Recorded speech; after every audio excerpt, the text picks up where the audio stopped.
Oke, kita lanjut dengan split plot. Split plot itu apa? Sama dengan yang 3 sebelumnya saya terangkan. Dia adalah rancangan percobaan 2 arah dengan 2 faktor atau 2 macam perlakuan. Oke. Ini lebih pendek dari itu. Split plot itu apa ya? Ya 2 arah, 2 faktor ya. Cuma bedanya adalah ciri utama dari split plot itu perlakuan 1 atau faktor 1 dan faktor kedua itu kita anggap atau kita yakin bahwa perlakuan 1 dan perlakuan 2 itu tidak setara. Ciri utama split plot dan juga faktorial. Kalau faktorial setara ya. Split plot itu tidak setara. Jadi ada perlakuan utama dan ada perlakuan tambahan. Ada perlakuan main plot, ada juga yang namanya subplot. Ya, main unit, subunit. Makanya split plot karena dia di split menjadi 2, ada plot, ada main plot, ada subplot. Main plot itu apa? Main plot itu adalah faktor yang pertama, biasanya faktor persahabat kita jadikan F1-nya faktor pertama yang kita anggap mempunyai peran lebih besar, efek lebih besar dibandingkan dengan yang faktor yang satunya. Ya. Nah, pertanyaan berikutnya biasanya bagaimana kita bisa tahu Pak mana yang lebih bisa memberikan efek? Nah, itulah pentingnya sains Anda. Pengetahuan Anda seberapa jauh? Kira-kira sama nggak? Setara tidak? Kalau setara ya pakai faktorial, ya. Faktorial sudah diterangkan oleh Pak Galuh kalau tidak berarti ya. Faktorial itu juga 2 faktor, cuma tidak kedua-duanya kita anggap sama kuatnya. Ya. Tapi kalau ini ada satu yang kita anggap lebih kuat dari yang lain. Jadi kalau kita gambarkan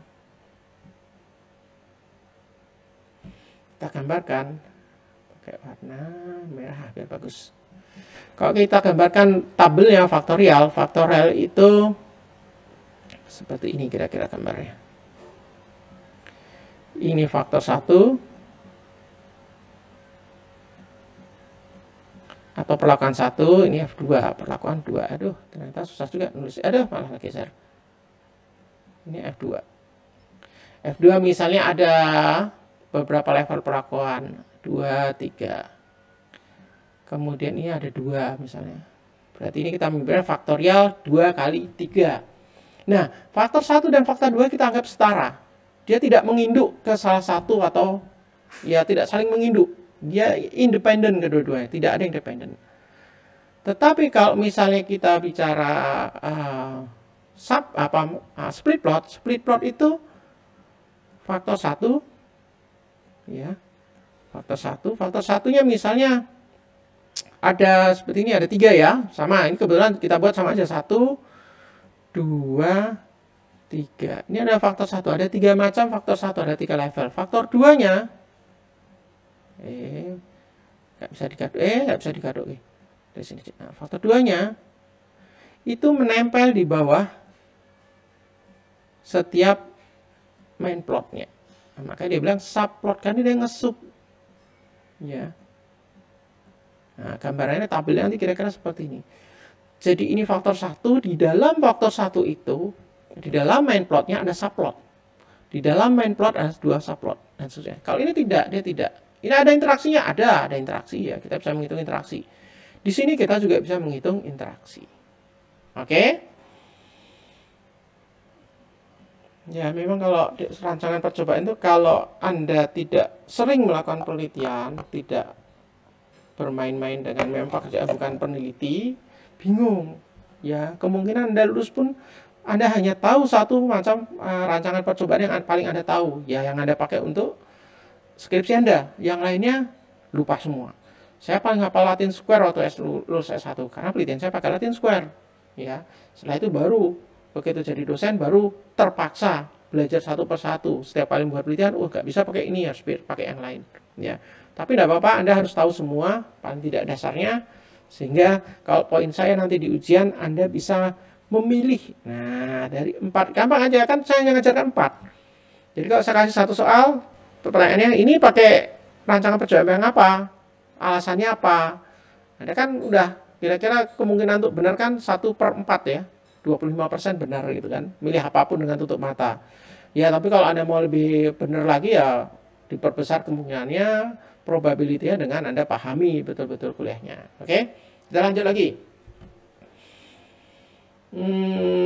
Salah satu faktor direkam memberi efek lebih dominan. Oh ya, sudah saya sebutkan ini ya. Main plotnya efeknya lebih dominan, faktor yang lain atau subplotnya kurang dominan. Nah, ini model matematiknya ya. Ya, ada semacam bloknya dia akan ada semacam bloknya. Kemudian ada dua perlakuan A dan B. Kemudian ada interaksinya, dan setelah selalu ada error dan ratanya. Ya, ini sebenarnya prinsipnya kan model matematika itu cuma ada ini, kemudian ada perlakuannya kalau satu cuma A, kalau dua ya B, gitu kan. Kemudian ada interaksi apa tidak, kalau ada interaksi mesti ada ini, faktornya juga ada AB, dan mesti ada error. Ya. Kemudian di sini ada faktor blockingnya. Blockingnya itu adalah yang tadi saya gambarkan yang semacam blocking, tapi kalau di blocking itu kan, nah sebentar, tadi kan saya gambarkan gini, 1, 2, 3, faktor 1. Di bawahnya ada 1, 2, 1, 2, di bawah ada 1, 2 gitu ya.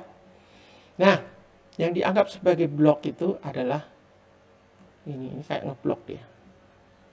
Ya toh? Ini ada blok dari faktor 1. Kemudian ada blok juga faktor 2. 1 dengan 1 sama dengan 1. Jadi rata dari main plotnya itu, main plot 1, main plot 2, main plot 3 itu masing-masing ada rata sendiri. Kemudian rata dari subplot 1, 3 ini dijumlahkan menjadi berrata, dan juga rata dari subplot kedua itu juga ada sendiri. Yaitu jadi semacam ngeblok seperti, makanya ada di sini kata-kata blok. Jadi jangan bingung ini kok ada bloknya, itu kan bukan RGPD. Ya, memang mirip ya. Ya kadang-kadang membingungkan statistik ya, memang begitulah untuk membuat hidup kita semakin sulit statistik kadang-kadang. Oke. Ini adalah ANOVA-nya ya, prinsipnya sama. A itu jumlah level pada perlakuan A faktor 1, kemudian B itu jumlah level pada perlakuan kedua atau faktor kedua, dan N adalah jumlah bloknya ya kan. Nah, ini tinggal Anda masukkan rumus-rumusnya sini seperti ini, Anda udah ketemu nanti. Ya, nanti silakan dibuat PR-nya, ada PR-nya ini. Sudah saya upload di Elok. Oke, contohnya. Kita buat satu percobaan di padang rumput. Nah, ini ilmunya Bu Nafi dan Pak Bambang ya. Di padang rumput, kita ingin mengetahui efek dari 4 tingkat pupuk nitrogen dan 2 jenis rumput. Nah, kalau saya tanya ada berapa perlakuan di sini?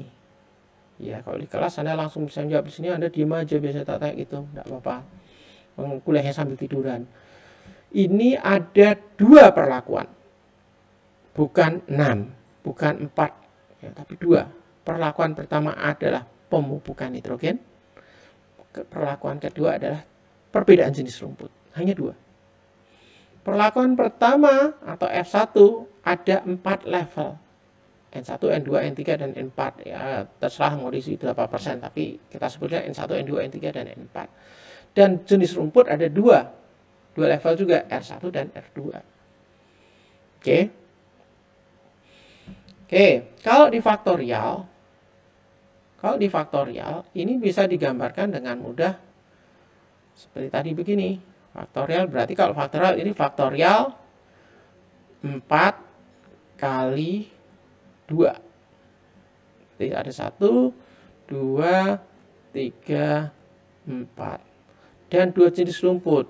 Rumput R1, I, dan R2. Ya, ini N1, N2, N3, N4. Ada seperti ini kalau faktorial. Di sini kita menganggap faktor 1 dan faktor 2 punya kekuatan yang sama, akan memberi efek yang sama. Jadi efek dari pemupukan nitrogen itu sama kuatnya dengan efek jenis rumput. Oke. Kalau Anda misalnya Anda punya soal seperti ini dan Anda menjawab ini faktorial dan Anda menjawab menurut saya efek pemupukan nitrogen dan jenis rumput memberi kekuatan yang sama memberi efek yang sama, kekuatan efeknya sama pada produksi bahan kering hijauan. Jawaban Anda sudah benar di sini. Tidak masalah. Jadi jangan khawatir soal saya, bisa saja jawabannya ada 2 atau 3. Semua jawaban bisa benar asal Anda beri alasan yang jelas dan meyakinkan. Nah, tapi di sini kalau Anda paham ilmu tanah, hijauan ya, Anda akan paham bahwa pemupukan itu Kalau Anda mau melakukan perlakuan, begitu Anda pupuk sekarang pakai nitrogen, itu akan langsung kelihatan pertumbuhannya. Karena dia untuk daun toh, N, nitrogen. Sedangkan perbedaan jenis rumput bisa jadi akan lebih sedikit efeknya. Tergantung rumputnya sebenarnya. Ini sebenarnya soal ini tidak begitu terlalu umum karena tidak menyebutkan jenis rumputnya. Kalau mau lebih spesifik lagi, jenis rumputnya seperti apa? Kalau rumputnya itu mirip, ya sama-sama rumput yang peka terhadap pemukaan nitrogen, misalnya dua-duanya peka terhadap pemukaan nitrogen, maka faktor 1 dan faktor 2 akan setara. Ya. Kalau maaf saya ulangi. Kalau jenis rumputnya itu sama-sama peka pada nitrogen, berarti rumput R1 dan R2 itu kan tidak terlalu berbeda. Berarti efeknya itu akan lebih lemah dibandingkan dengan efek pemukaan. Harus pakai split plot. Tapi kalau jenis rumputnya itu yang satu peka pada pemukaan nitrogen, yang satu tidak, kurang peka, itu pasti ada efeknya gede antara dua jenis rumput itu. Sehingga bisa jadi jenis rumput juga punya kekuatan efek pada produksi pH hijauan dengan level yang sama dengan pemupukan. Kalau misalnya tadi itu memberi efek yang berbeda sekali, artinya lebih kuat, berarti Anda dianggap setara antara pemupukan nitrogen dengan jenis rumput. Anda pakai faktorial seperti ini. Tapi kalau misalnya ini rumputnya yang satu kedua-duanya itu punya kepekaan yang sama terhadap pupuk nitrogen, hanya jenisnya saja yang beda, berarti antara 1 dan 2 bisa jadi dia tidak berbeda, artinya lemah. Ini akan memberi efek yang perbedaan antara 1 dan 2 tidak banyak, berarti dia lebih lemah efeknya dibandingkan dengan pupuk nitrogen. Seperti itu Anda harus pakai split plot. Oke?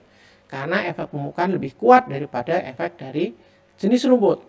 Ya, jadi soal itu jawabannya sangat tergantung pada soalnya. Oke. Nah, kalau di sini supaya lebih jelas, ya karena tidak disebutkan rumputnya seperti apa, apakah apa tidak pada nitrogen, maka di poin kedua dibuat langsung ditunjukkan, dirancang satu blok tanah dibagi jadi 4 plot. Ya, karena main plot lebih kuat ya, lebih kuat, maka blok tanahnya itu kita bagi jadi 4 plot. Ya, berdasarkan level pemupukannya. Dan di setiap plot tanah itu diberikan ditanam 2 jenis rumput. Ya, tanam 2 jenis rumput. Kemudian untuk pengulangan bisa pakai beberapa blok. Maka tadi ada bloknya. Oke, biar nggak bingung, kita lihatkan aja gambaran yang berikutnya. Nah,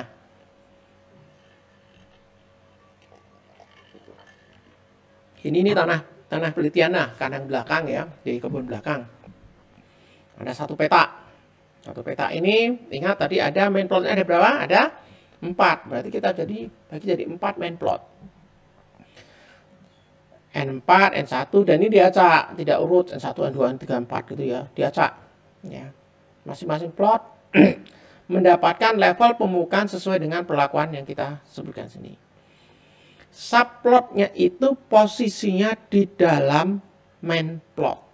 Jadi memang gambaran paling gampang untuk menunjukkan main plot, subplot adalah pakai yang tanam-tanaman seperti ini. Jadi di dalam plot yang keempat ada 2 perlakuan rumput, ada 2 jenis rumput tanam.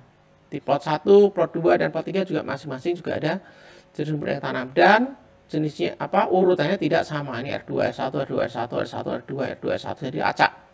Oke. Nah, ini Anda hanya dapat 1 replikasi. Sebutlah dia. Nah, ini main plotnya, ini subplotnya. Hanya 1 replikasi. Ini kita sebut blok 1. Blok 1 adalah replikasi 1. Kemudian, untuk bisa dapat data lebih baik, kita replikasi, kita ulangi ini di 2 blok yang berbeda. Jadi ada 3 blok. Dan di setiap blok, baik blok 2 dan 3, itu urutannya sudah main plotnya berbeda. Main plotnya berbeda. Nah, kenapa kita acak ini? Ini makanya dia sebut blok. Kita acak di setiap blok. Termasuk juga perlakuan kedua juga atau subplot kita acak lagi di dalam setiap blok. Ini untuk menghindari efek dari yang soal kemarin. Misalnya pengairan munculnya hanya dari sini. Masuk di sini airnya, keluarnya di sini. Ya, mungkin ada pohon-pohon yang membayangi itu teduh di pagi hari, panas di siang hari, dan seterusnya. Kondisi tanah mungkin agak berbeda yang di utara dengan selatan, kemiringan tanah, dan seterusnya. Sehingga harus diacak seperti ini. Oke. Nah, mungkin tanya split plot itu Kenapa sih namanya split plot? Ya karena tanahnya tuh dibuat plot-plot, kemudian di split, di paru-paru, ya. Maaf Pak, mau tanya Pak. Oh ya, silakan. Pak. Nah, untuk blocking itu kan tujuannya untuk mengurangi faktor pengganggu ya Pak, errornya kan. Nah, Ya, untuk penentuan blocking bisa blok 1, 2, 3 itu gimana ya Pak? Disesuaikan dengan apa? maksudnya? Nah, di sini kan ada 2 perlakuan dengan level berbeda-beda tiap perlakuan. Mm-mm, Terus untuk mengurangi error kan dibuat, kalau di situ kan 3 blok Pak. betul. Nah, itu menentukan 3 blok itu berdasarkan apa ya? Kalau Kalau kita jumlah bloknya dikasih kasus terserah, mau lain. lebih baik. Tidak ada batasan, ya kan? Karena kan tidak seperti Latin Square. Kalau Latin Square kan jumlah perlakuan Ya, sama dengan jumlah ya. baris dan kolom. 2 kali 2 itu. Nah, kalau ini kan tidak. Anda mau pakai cuma 2 blok, bagus. 3 blok lebih baik, 4 blok lebih bagus lagi. Nah, kemudian urutannya, hal yang harus selalu ingat, urutan plotnya maupun urutan splitnya yang di R1, S2-nya itu harus acak semuanya. Hmm. Gitu Jadi ya. baik itu perlakuan yang 1 sama 2 itu setiap blok harus acak semua itu ya Pak? Iya, iya. Baik faktor 1, kalau kalian perhatikan nih N4, N1, N2, N3 ini kan beda urutannya. Iya kan? Ya. Ya, teorinya itu diacak, di random. Tapi saya prakteknya di lapangan, kita seringkali random yang tertata. Kalau kita random sekali kan, bisa aja nanti N4 di sini, N4 muncul lagi di sini. Iya kan? Nah, kita random tertata itu ya jangan sampai dalam satu ini muncul lagi yang sama. Nah, seperti ini random banget nih. N1 kan sama keluar lagi di tempat yang sama. N4 keluar tempat yang sama. Ini N3 keluar tempat yang sama. Ini mati N3 di sini semua. Kalau bagi saya pribadi, ini tidak ideal model seperti ini. Ini kan random betul, ya kan? Kalau misalnya di sini air masuk, ya, atau mungkin air masuk dari sini, irigasi air masuk dari sini. Kalau irigasi masuk dari sini, keluarnya di sini, ya, kan berarti mana yang banyak pupuknya dari mana? Yang paling ngumpul pupuk di sini semua. Ini sedikit.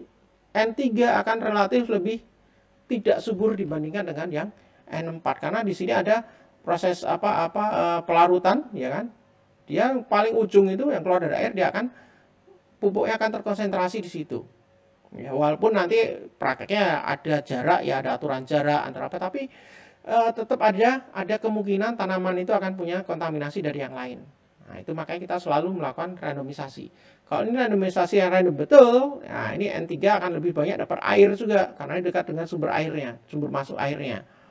Pupuknya dia tidak akan dapat licin pupuk dari tempat yang lain, tapi yang lain bisa. Nah, sehingga kalau saya pribadi lebih suka biasanya saya random tapi randomnya tertata. Jadi misalnya sini menghindari di apa ini namanya kolom ini ke bawah ini ada yang sama, kira-kira begitu. Ya kalau kadang-kadang tidak bisa sempurna ya seperti ini gitu kan. Kalau mau sempurna berarti ada R2 2 di atas, S1 2 ada di atas, kemudian diacak gitu ya. Itu bisa Random dilakukan tapi ya. tertata. Tapi itu preferensi masing-masing. Tapi intinya harus di random, tidak boleh urut. Oke? Baik Pak, terima kasih Pak. Oke, kita lanjut ya. Oke. Eh, nah ini yang agak ribet di sini. Bahkan sampai saya pernah lihat dosen berdebat soal ini. Split plot, tidak hanya split plot, beberapa rancangan percobaan itu bisa dikombinasi dengan yang lain. Ya kan? Jadi ada misalnya split plot bisa dikombinasi dengan rancangan acak lengkap, dengan blok, dengan Latin Square, atau yang lainnya. Ya, kita tidak akan bicara gitu karena itu rumit sekali, lebih rumit. Ya, gampangannya contoh gampang aja. Kalau ini Anda pakai ini misalnya perlakuan ini ada 3 blok ini, ya. Ini kan 3 blok yang saya contohkan di kandang belakang tiga-tiganya. Tapi Anda kebetulan tanahnya kecil, kandang belakang di kebun kita di belakang hanya bisa untuk muat 1 blok saja. Blok kedua dan blok ketiga, ya, Anda harus lakukan di tempat lain. Oke. Kalau seperti itu kasusnya, blok 1, 2, 3 di tempat yang berbeda, itu berarti bloknya itu betul-betul merupakan rancangan blok acak lengkap. Karena pasti di tiap tempat akan berbeda hasilnya, sehingga kita nggak mau lihat efeknya antar blok.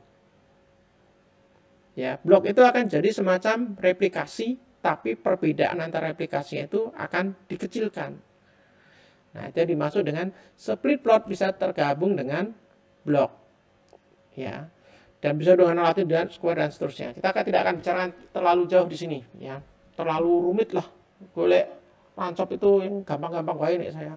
Rancop itu tujuan rancangan percobaan itu mempermudah penelitian Anda. Anda lakukan rancangan percobaan sebelum penelitian dimulai, sehingga punya gambaran kira-kira nanti data saya akan seperti apa bentuknya. Setelah itu setelah ada data baru Anda analisis statistik. Jadi jangan terbalik. Oke.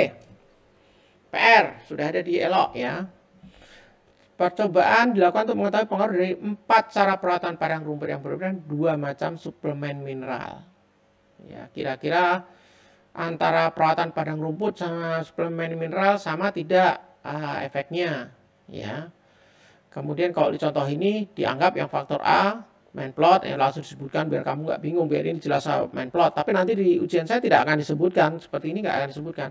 Percobaan disusun dalam ini tidak akan disebutkan. Anda yang menebak, ya. Jumlah total sapi 24 ekor, bla bla bla. Percobaan direplikasi dalam 3 blok. Data produksi susunya dapat seperti ini. Nah, berarti ini harus ada kalian susun berdasarkan plotnya dan bloknya dan juga perlakuannya. Oke. Silakan dilakukan. Sudah ada jawabannya sebenarnya di sini, bisa dilihat. Anda tinggal mencoba membuat hitungan. Kalau hitungan Anda benar, berarti jawabannya kira-kira akan sama dengan ini, ya, hasilnya signifikan. Oke, sampai sepekan ya waktunya ya. Nanti sepekan. Oke, ada pertanyaan?